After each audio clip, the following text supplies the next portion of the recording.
तो हुण पुछण वाले पुछदे ने उस पुरी दा नां दसोगे? कबीर कहंदे ने बस एक शब्द विच कह सकदा सहज है। मैं सहज दे विच पहुंच गया।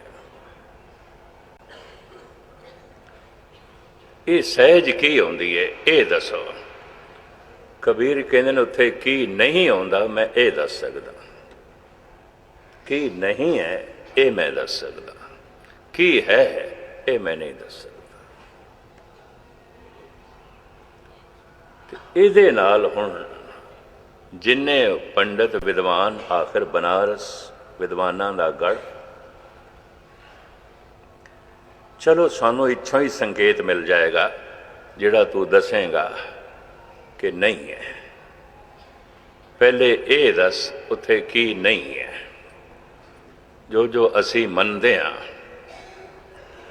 वो ते तू मनदा नहीं। ते हुण तू आप कह रहे हैं कि जिथे मैं वसदा, जिस सहज अवस्था विच मैं टिक गया, जिस पुरी दे च मैं रहना, मैं दस सकदा उत्थे की नहीं है।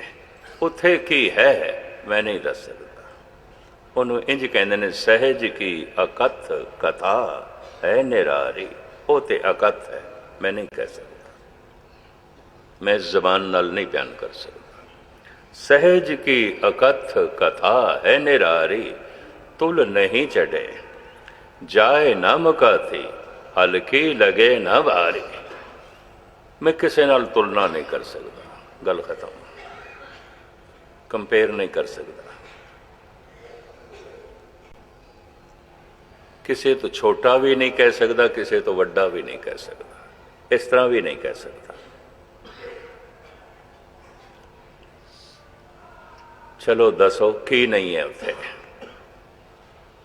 क्योंकि उन्होंने मनिया होया इंद्र लोक मनिया है, ब्रह्म लोक मनिया है, शिवां दी पुरी मनी है, विष्णुपुरी मनी है, और बथेरियां पुरियां मनिया ने। और मरण तो बाद उत्थे जावांगे। कबीर कहंदे ने जिहड़ा जीविया नरक दे च है, मर के भी नरक च ही जाएगा। बिरध हो गए ना, ते रोज़ रोज़ दे इल्ज़ामां तो तंग आ गए सन। इल्ज़ाम की सन? जिहड़े तीन वड्डे इल्ज़ाम ने ना, ये कबीर ते लगे सन। कबीर ते कतल का इल्ज़ाम भी लग्या, कबीर ते दुराचार का इल्ज़ाम भी लग्या, कबीर ते चोरी का इल्ज़ाम भी लग्या। सोने दियां मोहरां सुट गए आप, उहदी छपरी च एक पासे, ते जाके थाने रिपोर्ट कर दी, साडी थैली चोरी हो गई है, कबीर आया सी, सानू शक है, वो ले गए। मिल गई उहदे घरों पई सी, तो कबीर चोरी च भी पकड़िया गया सी। मेरा पकड़िया ही नहीं गया, सिकंदर लोधी ने सजा दी, जेल च पा दिता। चोरी का इल्ज़ाम, यारी का इल्ज़ाम, कतल का इल्ज़ाम कबीर ते लगे। कबीर नूं ये सोचना पिया, ये इल्ज़ाम लांदे रहणगे। हुण मैं बुढ़ा हो गया, बिरध हो गया, ते हुण मेरे कोल इन्हां नाल संघर्ष नहीं आउंदा, शरीर साथ नहीं देंदा। तो पता कि लोई नूं कहण लगे आपां चलदे हां, बनारस छोड़दे हां। कित्थे चलीए? उत्थे चलदे हां जिथे पुरियां दे च रहण वाले ना होण।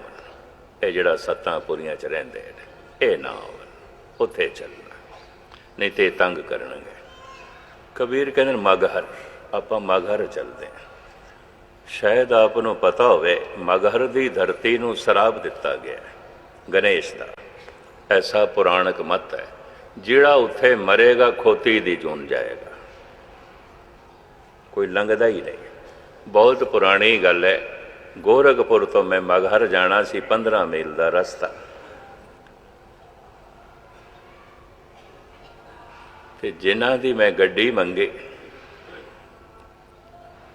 उहदा ड्राइवर कहने लगा मैं नहीं ले जा सकता, आप ड्राइव कर दे तो करो। मैं कहा मैनू रस्ते का नहीं पता। कहंदा मगहर असीं नहीं जाते, साडा दम किधरे निकल गया, खोते दी जून कौन जाए, असीं उत्थे नहीं जाते। मैनू हैरानगी हुई। ड्राइवर भी डरते हैं, उत्थे नहीं जाते। गणेश की सरापी हुई धरती है। कुछ जुलाहे उत्थे रहिंदे ने मुसलमान मुस्लिम, क्योंकि उन्होंने वास्ते मगहर मगहर नहीं है। जैसे उन्होंने वास्ते काशी काशी नहीं है तो मगहर मगहर नहीं है। जैसे हिंदू वास्ते खाना खुदा काबा काबा नहीं है, उन्होंने वास्ते काशी काशी नहीं है। अपने अपने थां टिकाने ने, अपने अपने लोगों ने स्वर्ग बनाए हुए ने, अपने अपने लोगों ने नरक बनाए हुए ने।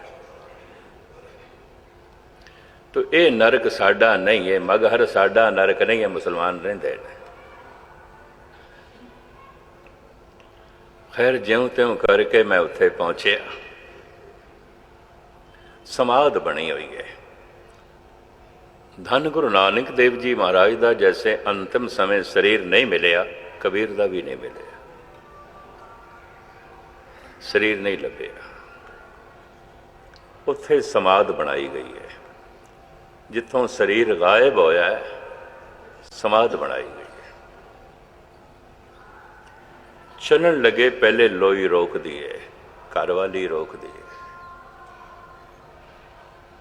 भी हुण आखिरी उम्रे किथे जाना, जिंदगी सारी इत्थे कटी है। पर कबीर ने हट किया, हुण मैं नहीं रहना और मेरे को संघर्ष नहीं आता। हुण शरीर मेरा बुढ़ा हो गया, बिरध हो गया, हुण मैं नहीं संघर्ष कर सकता, हुण मैं आराम नाल बैठना चाहता।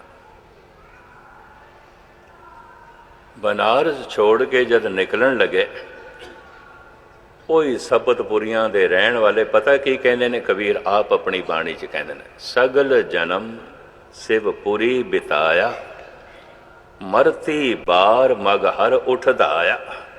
सारी जिंदगी ते रहा बनारस दे, ते हुण मरण दा वेला आया ते जा रहा मगहर। काशी मगहर संबिचारी। एक ऐसा भगत है, काशी ते मगहर नूं इक्को ही समझदा है। काशी रहिंदा सी, हुण सिद्धा मगहर, दोहां नूं बराबर मनदा है। काशी मगहर संबिचारी, होछी भगत कैसे उतरस पाए। ये भगत होछा है, होछा है। भगत माल दे ते लिखिया है, कई गालां भी कढ़ियां उन्हें, निरा होछा नहीं आख्या, होर भी बथेरा कुछ आख्या, पर कबीर सभ्य भाषा वरतदे पे, सभ्यता दे दायरे दी सभ्य भाषा वरतदे पे। होछी भगत कैसे उतरस पारी, ये भगत होछा है। कहवांदा अपने आप नूं भगत है, होछा है। काशी ते मगहर नूं बराबर समझदा है। जदों काशी रहा तुसी रहन नहीं दिता, अज जांदा पिया ते तुसी गालां कढदे हो।